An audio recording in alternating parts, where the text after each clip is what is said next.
Friends, तो आज हमारा टॉपिक है आइसोमरिज्म। हम आइसोमरिज्म को इस वीडियो में पूरे डिटेल में डिस्कस करेंगे, चाहे वो आपकी स्ट्रक्चरल आइसोमरिज्म हो या फिर हो स्टीरियो आइसोमरिज्म। हर एक टाइप ऑफ आइसोमरिज्म को हम डिटेल में डिस्कस करेंगे इस वीडियो में। तो चलिए स्टार्ट करते हैं। सबसे पहले हमें पता होना चाहिए कि आइसोमरिज्म होती क्या है। ठीक है, तो isomerism basically is a phenomenon of existence of two और मोर कंपाउंड जिनका सेम मॉलिक्यूलर फॉर्मूला हो लेकिन उनकी प्रॉपर्टीज डिफरेंट होनी चाहिए। सेम फॉर्मूला का मतलब क्या, कि जैसे CXHYOZ, मतलब उनका जो मॉलिक्यूलर फॉर्मूला होगा वो सेम होगा, नंबर ऑफ जो एटम्स होंगे कार्बन हाइड्रोजन एंड ऑक्सीजन के वो सेम होंगे, लेकिन उनके प्रॉपर्टीज डिफरेंट होंगी। ठीक है, तो जो ऐसे कंपाउंड्स इस चीज को एग्जिबिट करते हैं उनको हम बोलते हैं आइसोमर्स, और इस फिनोमिनन को हम बोलते हैं आइसोमरिज्म। ठीक है, मतलब उनकी जो मॉलिक्यूलर फॉर्मूला सेम है लेकिन उनकी प्रॉपर्टीज डिफरेंट है। प्रॉपर्टीज क्यों डिफरेंट हो सकती है? या तो उनके जो एटम्स हैं उनकी अरेंजमेंट डिफरेंट हो, या फिर मतलब या उनके फंक्शनल ग्रुप्स डिफरेंट हो। ठीक है, लेकिन जो मॉलिक्यूलर फॉर्मूला होगा वो सेम रहेगा। तो इस कारण ये जो हमारी आइसोमरिज्म है ये भी दो तरीके की होती है। एक होती है स्ट्रक्चरल आइसोमरिज्म और एक होती है स्टीरियो आइसोमरिज्म। ठीक है, तो स्ट्रक्चरल आइसोमरिज्म क्या होता है कि वो वाले कंपाउंड एग्जिबिट करते हैं जिनका मॉलिक्यूलर फॉर्मूला सेम होता है, लेकिन but different structural manner in which the atoms are linked. मतलब जो उनका स्ट्रक्चर फॉर्मूला होता है वो डिफरेंट, मतलब जो स्ट्रक्चर होता है उनका डिफरेंट होता है। मे बी उनकी कार्बन चेन की लेंथ डिफरेंट होगी, मे बी उनका फंक्शनल ग्रुप डिफरेंट होगा, लेकिन उनका मॉलिक्यूलर फॉर्मूला सेम रहेगा। ठीक है, मतलब उनकी जो स्ट्रक्चरल अरेंजमेंट है, मतलब जो कार्बन एटम की चेन की लिंकेज है या उनकी अरेंजमेंट है वो डिफरेंट होगी, तो उसको हम बोलते हैं स्ट्रक्चरल आइसोमरिज्म। नाम से भी पता चलता है कि उनका मॉलिक्यूलर फॉर्मूला तो आइसोमरिज्म का सेम ही रहता है, लेकिन उनका जो स्ट्रक्चर होगा वो डिफरेंट होगा। ठीक है, वो चार तरीके की होती है। ठीक है, इसको हम डिटेल में आगे डिस्कस करेंगे। तो जो स्टीरियो आइसोमरिज्म क्या होगी, इनका तो स्ट्रक्चर फॉर्मूला डिफरेंट है। ठीक है, इसको हम नॉर्मली 2D में, मतलब हम प्लेन ऑफ पेपर पे इसको बना के एक्सप्लेन कर सकते हैं। ठीक है, तो वो होती है हमारी स्ट्रक्चरल आइसोमरिज्म। लेकिन स्टीरियो आइसोमरिज्म क्या होती है कि इनका मॉलिक्यूलर फॉर्मूला सेम रहता है, जो नंबर ऑफ कार्बन, मतलब एक जैसे चेन है, जैसे कार्बन की चेन है वो भी सेम रहेगी। मतलब उनके जो सीक्वेंस ऑफ बॉन्ड्स है ना, मतलब जैसे ऐसे बॉन्ड्स बने हुए हैं, ठीक है, वो भी सेम रहेंगे, मतलब इनका जो सीक्वेंस होएगा वो भी सेम रहेगा। लेकिन जो इनके साथ एटम्स लगे होंगे ना, उनकी जो पोजीशन होगी स्पेस में वो डिफर करेगी। ठीक है, मतलब they will have the different arrangement of those atoms in this space. मतलब इधर हम नॉर्मली 3D में बात करते हैं, ठीक है, out of the plane of paper. मतलब उसको हम बोलते हैं स्टीरियो आइसोमरिज्म। ठीक है, यहाँ पे सिर्फ हम 2D में एक्सप्लेन कर देंगे, मतलब उनका जो स्ट्रक्चर होगा वो डिफरेंट होगा, इधर उनका सीक्वेंस सेम रहेगा, उनका स्ट्रक्चर सेम रहेगा, मतलब लेकिन उनकी जो एटम्स की पोजीशन होगी स्पेस में वो डिफरेंट होगी। जब हम इसको आगे इसके टाइप्स को डिटेल में डिस्कस करेंगे ना, तब आपको समझ में आगे आ जाएगा कि मैं किस चीज की बात कर रही हूँ। ठीक है, तो हमारी जो स्ट्रक्चरल आइसोमरिज्म होती है वो चार तरह की होती है: chain, position, function and metamerism. इसको अब हम डिटेल में डिस्कस करेंगे। और जो हमारी स्टीरियो आइसोमरिज्म होती है वो भी दो तरीके की होती है, एक होती है ज्योमेट्रिकल और एक होती है ऑप्टिकल। तो इसको भी हम डिटेल में डिस्कस करेंगे। इसको बस इतना, इसका स्ट्रक्चर डिफरेंट होएगा, इसका स्ट्रक्चर सेम होएगा, लेकिन the arrangement of the atoms और groups in the space will be different. मतलब ये 3D में बात करेंगे, इसकी बात हम करेंगे 2D में। तो अभी हम इन सारे आइसोमरिज्म को डिटेल में डिस्कस कर लेते हैं। तो अभी हम डिस्कस करते हैं टाइप्स ऑफ स्ट्रक्चरल आइसोमरिज्म। ये हमारे चार तरीके के होते हैं, हम एक एक करके इनको डिस्कस करते हैं। तो सबसे पहले हमारा चेन आइसोमरिज्म। तो नाम से ही हमें पता चलता है कि ये क्या होगा, कि इसका जैसे आइसोमरिज्म में हमें पता है मॉलिक्यूलर फॉर्मूला तो सेम रहना है, तो उसके बाद डिफरेंट क्या होगा, the length of the carbon chain. ठीक है, मतलब जो कार्बन चेन का स्केलेटन होगा दैट विल बी डिफरेंट। ठीक है, मतलब the compounds that have same molecular formula but different carbon का स्केलेटन। ठीक है, जिनके कार्बन का स्केलेटन विल बी डिफरेंट, मतलब जो अरेंजमेंट है कार्बन एटम की वो जब डिफरेंट होगी तो उसको हम बोलते हैं चेन आइसोमरिज्म। तो इसकी एग्जांपल हम ले लेते हैं C5H12। मतलब ये जो मैं इसके आइसोमर्स बनाऊंगी उनका मॉलिक्यूलर फॉर्मूला सेम रहेगा, लेकिन उनका हम कैसे कैसे डिफरेंट डिफरेंट स्ट्रक्चर बना सकते हैं। तो C5H, एक तो नॉर्मल, सारे पांचों के पांचों कार्बन एटम को ऐसे चेन में लगा दो। ठीक है, this is the normal pentane. ठीक है, तो जब हम इसके नंबर ऑफ एटम्स कैलकुलेट करेंगे, सो इसमें 5 कार्बन होंगे और 12 हाइड्रोजन होंगे। ठीक है, एक तो ये नॉर्मल हो गया।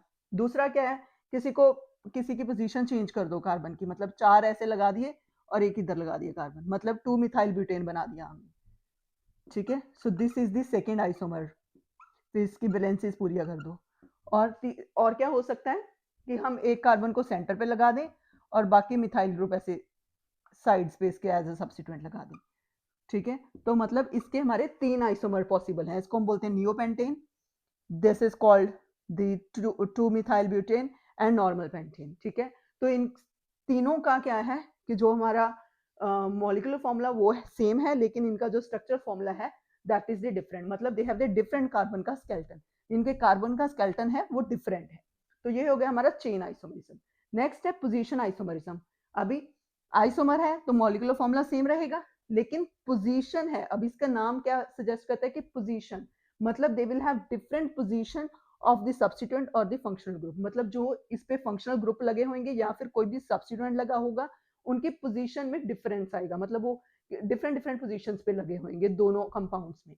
ठीक है, जैसे ये हमने एक अल्कोहल की एग्जांपल लेती है C3H8O। ठीक है, इसको हम कैसे बना सकते हैं, या तो इस तरीके से बने बने ठीक है, अल्कोहल एंड पे लगा दिया हमने OH ग्रुप। ठीक है, तो या फिर क्या हो सकता है, जैसे C3H8 3 4 5 6, हाँ, तो ये 8 हाइड्रोजन है और 1 ऑक्सीजन है। एक तो इस तरीके से लगा हो, या फिर क्या है 3 कार्बन ऐसे और अल्कोहल सेकंड पोजीशन पे लगा हो। ठीक है, तो ये भी एक एग्जांपल है पोजीशन आइसोमरिज्म की, मतलब जो पोजीशन है फंक्शनल ग्रुप की दैट इज डिफरेंट। या फिर एक और एग्जांपल हम ले सकते हैं ये वाली 1,2 डाइक्लोरोबेंजीन। ठीक है, या फिर ये क्लोरीन है, ये सेकंड पोजीशन पे लगा हो, और तो फिर मेटा पोजीशन पे भी लगा हो सकता है, या फिर पैरा पोजीशन पे भी लगा हो सकता है। ठीक है, and these are the examples of the functional isomers. ठीक है, मतलब इनका जो मॉलिक्यूलर फॉर्मूला सेम है, लेकिन जो पोजीशन है फंक्शनल ग्रुप की दैट इज डिफरेंट। ठीक है, तो ये हो गए हमारे chain isomerism and position isomerism. अभी हम डिस्कस करेंगे third and fourth type of isomerism. The third one is functional group isomerism. ठीक है, जैसे नाम सजेस्ट करता है फंक्शनल ग्रुप, मतलब इसमें डिफरेंट फंक्शनल ग्रुप होंगे दो आइसोमर्स में। ठीक है, वो थी पोजीशन आइसोमर्स आइसोमरिज्म, उसमें जो फंक्शनल ग्रुप थी पोजीशन थी वो डिफरेंट थी, लेकिन इसका नाम है फंक्शनल ग्रुप आइसोमर, मतलब इसमें जो फंक्शनल ग्रुप होंगे वो डिफरेंट होंगे, लेकिन इनका मॉलिक्यूलर फॉर्मूला सेम होएगा। जैसे एग्जांपल है इसकी एल्डिहाइड एंड कीटोन। अगर हम इस एग्जांपल को कंसीडर करें तो इसमें से एक एल्डिहाइड बना दो, ठीक है, और एक हमारा बन जाएगा कीटोन। ठीक है, तो अगर हम इसका मॉलिक्यूलर फॉर्मूला निकालेंगे दोनों का that will be the same, और इनके जो फंक्शनल ग्रुप्स हैं वो हैं डिफरेंट, तो इनकी जो प्रॉपर्टीज होंगी दैट विल बी डिफरेंट। तो ये है हमारा फंक्शनल ग्रुप आइसोमरिज्म। और जो फोर्थ है दैट इज मेटामरिज्म। ये क्यों होता है, क्योंकि इसमें क्या है, it arises due to the different alkyl chain on either side of the functional group, मतलब जो हमारा फंक्शनल ग्रुप होएगा सेंटर में होएगा, और जो इसके अल्काइल चेन की लेंथ होएगी on either side that will be different. जो एग्जांपल से अच्छे से समझ में आएगा। ठीक है, अगर हम C4H10O, मतलब इसमें फंक्शनल ग्रुप सेंटर में हो, मतलब कहने का मतलब कि ऐसा फंक्शनल ग्रुप चूज करना है कि जो हम कार्बन चेन के बीच में लगा सकें। ठीक है, तो अगर हम ईथर की एग्जांपल लेते हैं तो एक तो इसको ऐसे अरेंज कर सकते हैं हम। ठीक है, और एक क्या हो सकता है कि हमारे पास ऐसे हो। ठीक है, तो जैसे हमारा फंक्शनल ग्रुप क्या है, सेंटर में है। ठीक है, तो जो कार्बन चेन की लेंथ है, इधर दो दो कार्बन एटम है, इधर एक साइड एक है और एक साइड क्या है, 3।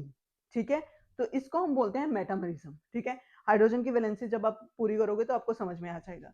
ठीक है, तो ये है मेटामरिज्म और ये फंक्शनल ग्रुप आइसोमर। इसमें फंक्शनल ग्रुप डिफरेंट है और इसमें जो अल्काइल चेन की लेंथ है वो डिफरेंट है इधर side of the functional group. So this is the metamerism. तो 4 तरह की आइसोमरिज्म थी, chain, position, functional group and metamerism. तो ये चारों बहुत सिंपल है, आपको समझ में आ गई होंगी, आप और भी एग्जांपल्स ले सकते हो इनकी। ठीक है, तो अभी हम स्टडी करेंगे हमारा स्टीरियो आइसोमरिज्म क्या है। अभी जो हमारी नेक्स्ट कैटेगरी है isomerism that is stereo isomerism. ठीक है, तो इसमें क्या होता है, इसमें हम 3D में बात करते हैं, हम स्पेस में देखते हैं कि उन एटम्स की अरेंजमेंट कैसी है।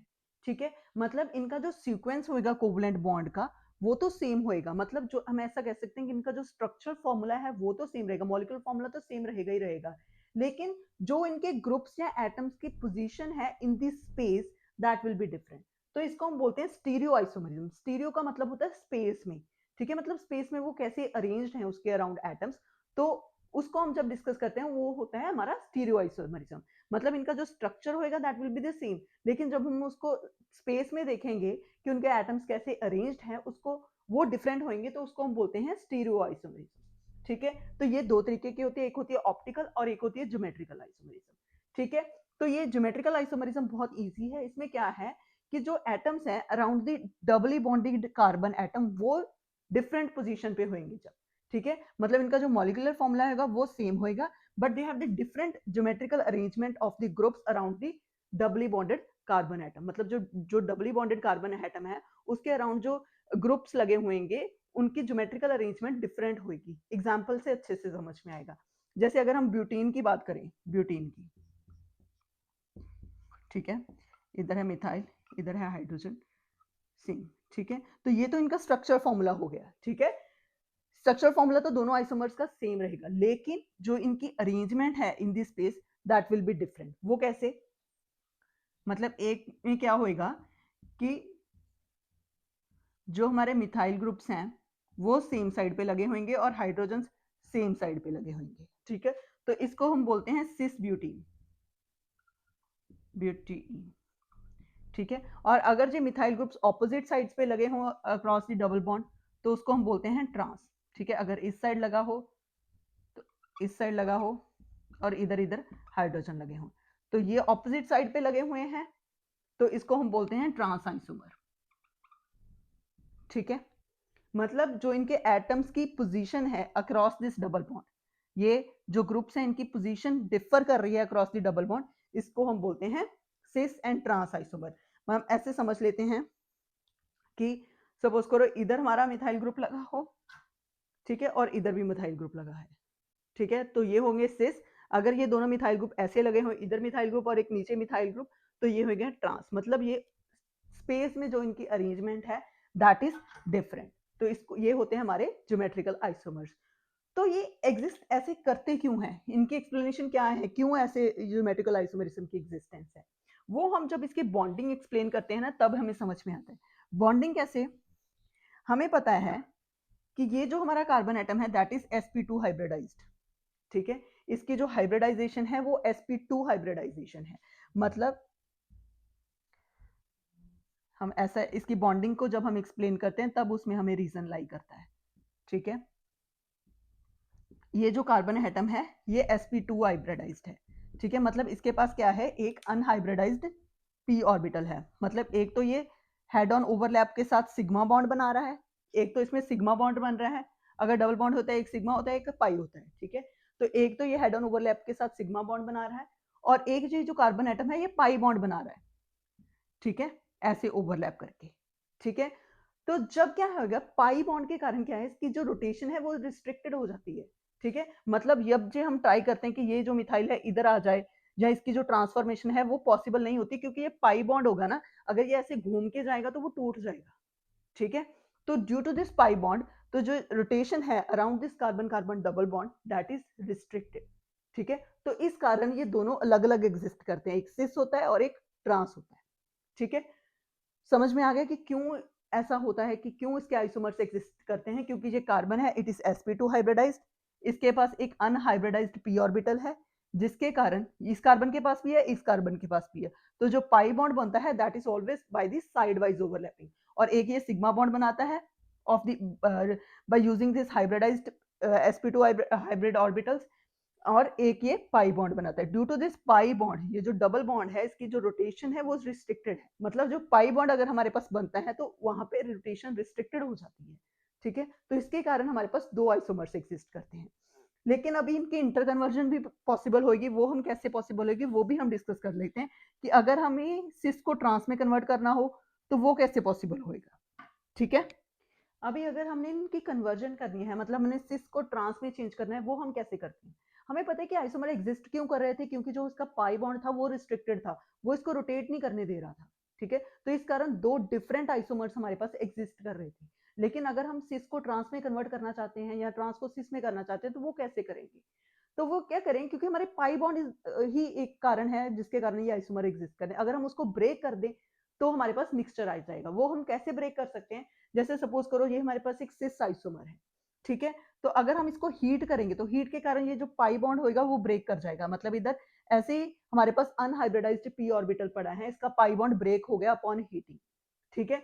तो अगर ऐसे ही उसको हम दोबारा से कूल कर दें तो हमारे पास फिर सिस आइसोमर वही एग्जिस्ट करेगा। लेकिन अगर इस स्टेज पे उसको ठंडा करने के बाद, क्योंकि अब कोई पाई बॉन्ड नहीं है, हम उसके बॉन्ड की रोटेशन कर दें, मतलब ये जो सिग्मा बॉन्ड है ये तो इजिली रोटेट हो सकता है, तो अगर इसकी रोटेशन कर दें तो ये जो मिथाइल ग्रुप है इधर चला गया और हाइड्रोजन इधर आ गया, ठीक है। मतलब ये मिथाइल ग्रुप्स ऑपोजिट साइड्स पे आ गए।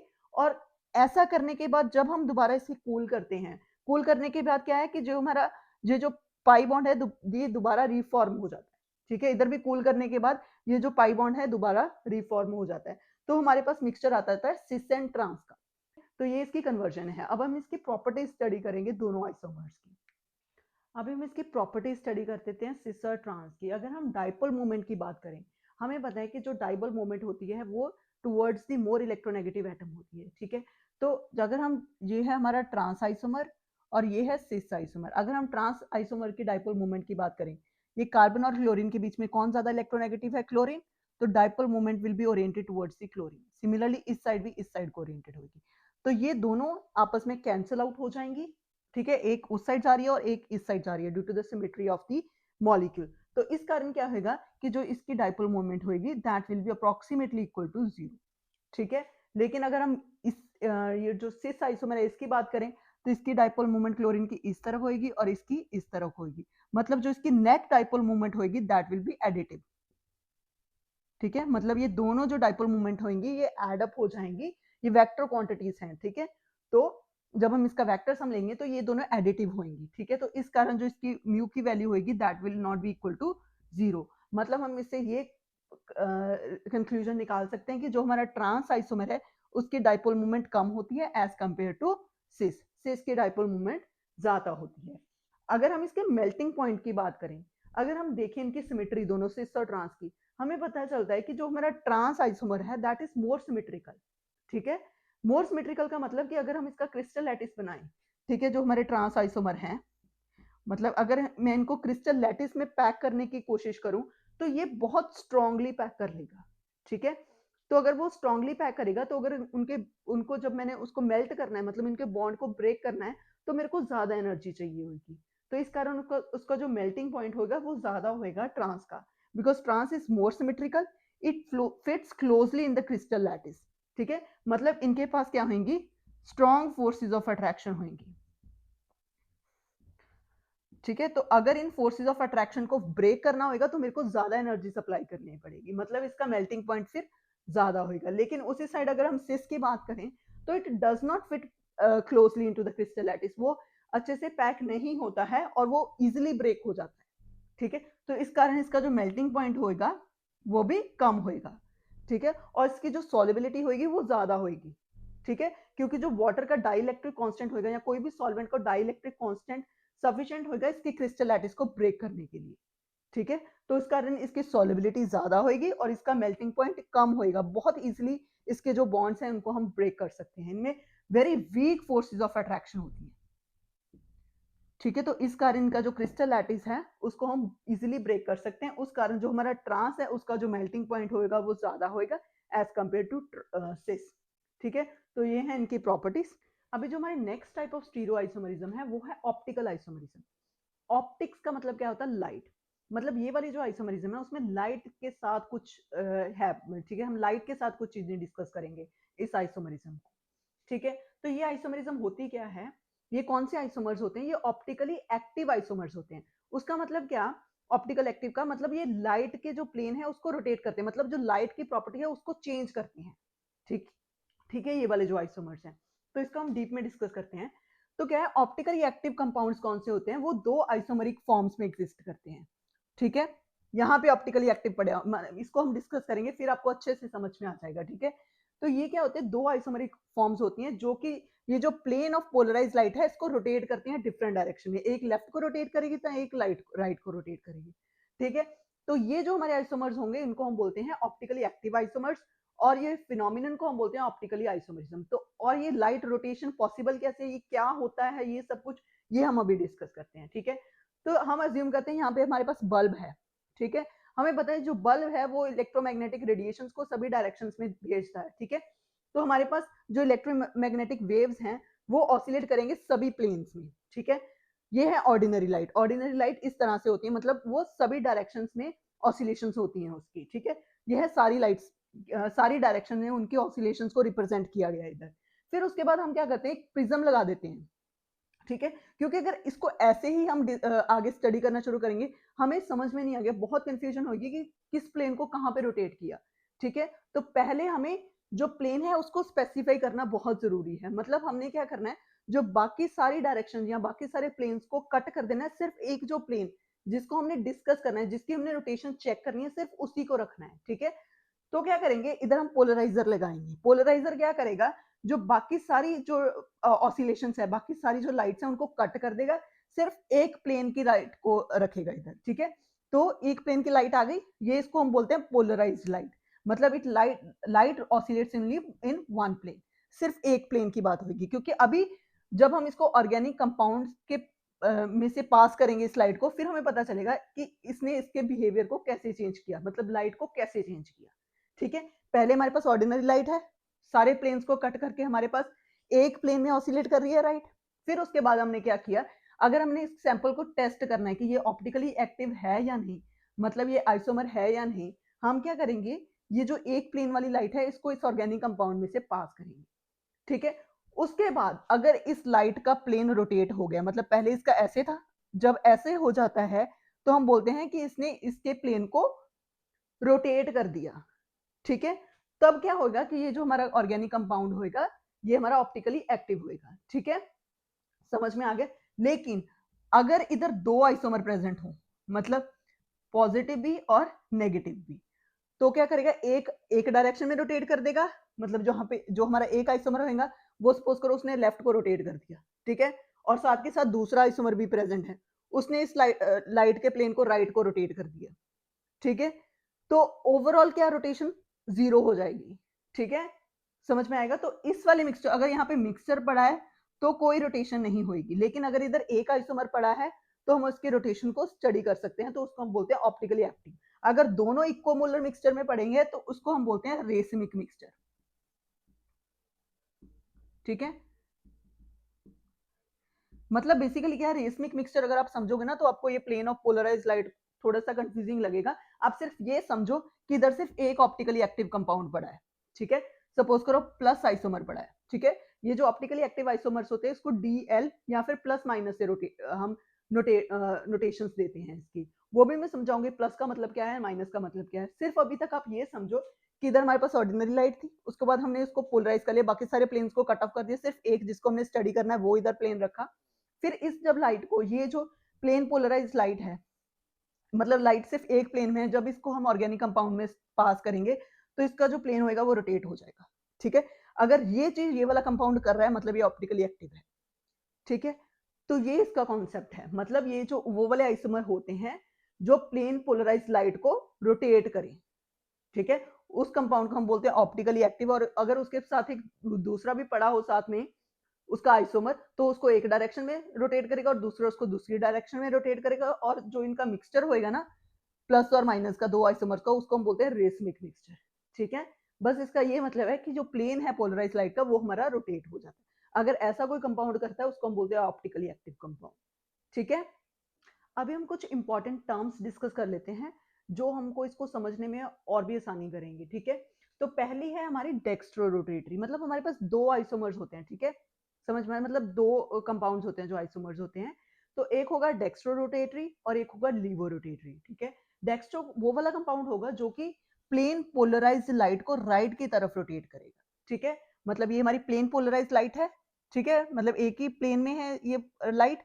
जब इसको वो राइट डायरेक्शन में रोटेट कर देगा तो वो वाले कंपाउंड को हम बोलेंगे डेक्स्ट्रोरोटेटरी। लेकिन अगर वो कंपाउंड ये प्लेन ऑफ पोलराइज लाइट को लेफ्ट की तरफ रोटेट करता है तो इसको हम बोलते हैं लीवो रोटेटरी, ठीक है। हमने कहीं मेडिसिन में भी देखा होगा कि लिखा होता है लीवोसिट्राजिन या डेक्स्ट्रो समथिंग, ठीक है। तो वो उसका मतलब क्या होता है कि वो ऑप्टिकली एक्टिव कंपाउंड्स हैं और वो लाइट की रोटेशंस बताई होती हैं कि किस डायरेक्शन में वो लाइट को रोटेट करता है, उसके प्लेन को, लाइट के प्लेन को, ठीक है। ये समझ में आ गया डेक्स्ट्रो और लीवो। तो इसकी जो एग्जांपल है वो हमारी लैक्टिक एसिड है। प्लस लैक्टिक एसिड और माइनस लैक्टिक एसिड। जो प्लस वाला होगा वो राइट को रोटेट करेगा प्लेन को, और जो माइनस वाला होगा वो लेफ्ट को रोटेट करेगा, ठीक है। तो ये इसका फॉर्मूला है, ठीक है। तो इसके पास क्या है कि ऑप्टिकली एक्टिव कंपाउंड होने की कंडीशन होती है कि ये जो हमारा कार्बन एटम है इसके पास कायरल कार्बन एटम होना चाहिए। अभी वो कायरल कार्बन एटम क्या होगा, कायरल कार्बन एटम वो वाला कार्बन एटम जिसके पास जो चारों ग्रुप्स लगे हों वो डिफरेंट हों, ठीक है। तो उसको हम बोलते हैं कायरल कार्बन एटम, ठीक है। वो होना चाहिए for a compound to be optically active, ठीक है। लेकिन ये सिर्फ मतलब ये कंडीशंस तो हैं, ठीक है, लेकिन कई कंपाउंड ऐसे भी होते हैं जिसमें कायरल कार्बन होता है लेकिन वो ऑप्टिकली एक्टिव नहीं होते हैं। वो हम एक एग्जांपल आगे डिस्कस करेंगे, ठीक है। तो मतलब क्या कि इसके पास ये कायरल कार्बन है, ये ऑप्टिकली एक्टिव है, मतलब ये प्लेन पोलराइज्ड लाइट को रोटेट करेगा, ठीक है। और क्या होगा कायरल कार्बन का मतलब क्या है, अगर हम इसकी मिरर इमेज बनाएं, ठीक है, तो वो कैसे बनेगी, ठीक है। मतलब ये जो आइसोमर होते हैं वे ये non super imposable mirror images बनाते हैं, इनको हम इनैंशोमर्स भी कहते हैं, ठीक है। तो ये मतलब non super imposable mirror image का मतलब क्या है कि इसकी जब हम मिरर इमेज बनाएंगे तो ये बनेगी, और अगर हम इसको सुपर इम्पोज करने की कोशिश करें, मतलब ये वाले कंपाउंड को उठा के इसके ऊपर रखें, ठीक है, तो ये COH OH के ऊपर आ जाएगा, ये OH ये वाले COH के ऊपर आ जाएगा, मतलब ये सुपर इम्पोज नहीं करती, ठीक है, जो इनके आइसोमर्स की मिरर इमेजेस होती है, ठीक है। तो डेक्स्ट्रो भी पता चल गया, लीवो भी पता चल गया, और ये भी पता चल गया कि ऑप्टिकली एक्टिव होने के लिए इसके पास एक कायरल कार्बन होना जरूरी है।